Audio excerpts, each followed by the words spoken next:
About a week ago, I watched a video about Aileen Wuornos. Aileen Wuornos, in case you didn't know, was a prostitute who became a serial killer after killing 7 men. It was presumed that she was very broke and had to steal from them, but she also had some sort of mindset where she believed what she was doing was right. So the video is pretty disgusting, if you ask me, because the person who's interviewing Aileen is trying to like prod her on, almost trying to make her look insane for the camera. It's just not good at all. I posted a comment saying how we can't treat bad people like this because we're only going to make them more crazy than they already are, which sparked a lot of debate because they thought I was defending Aileen and so forth. Someone threatened that my dad should die.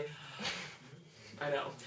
It just kept going on, but my main point was that the death penalty shouldn't exist. Some people think that the death penalty makes sense because you're paying for people to just rot in jail through taxes, but if they die, they're just not a bother. There's this thing like often people say, it's life is short. I despise that line for the simple fact that it's the longest thing anyone has ever done, ever. So why are we calling it short? Serial killers and people who are on death row, they're the longest thing that they can like live and do is getting cut short because we think it's right to kill them. If someone kills someone, then the person's dead. That's it. And I don't think that necessarily they deserve the death penalty because then you're no better than what they did. There's stuff like rapists and like people who torture people and stuff that might deserve the death penalty just because the people have to live with that for the rest of their lives, but the people who die just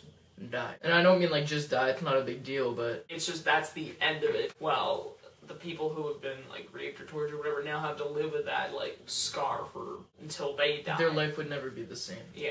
We are teaching society not to kill people by killing people. By killing people. Yeah. I don't know, I just think that's ridiculous. Like, no matter who you kill, you're still killing.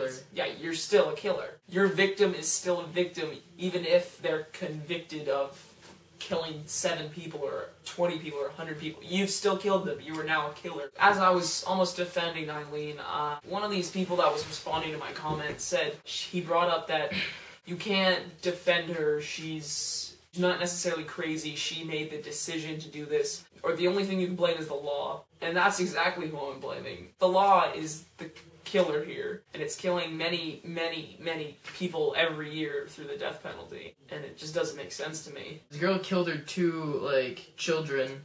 Oh, Casey Anthony. Yeah, and then she was like, they were trying to prove that she was crazy, so she shouldn't, like, there's something like that, and so she couldn't go to jail or something, she'd go to an insane asylum or something. She wouldn't get convicted of murder, and I don't get that, because you still murder someone whether you are crazy or not. When I hear that, like, I think someone who has a tortured past, like, again, Aileen was sexually abused as a child, and she was, like, pregnant at 14, and, like, her dad killed himself in jail, and I think that would really screw you up. That scarred them for life now, yeah. Which in turn could make them a bad person. Yeah, although I do understand what you're saying, yeah, if they've killed someone, they shouldn't, they still killed someone regardless of whether they're insane or not. All human life is valuable, no matter how messed up it may be.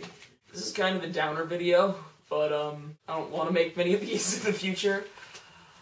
But that's all. We'll be seeing you later.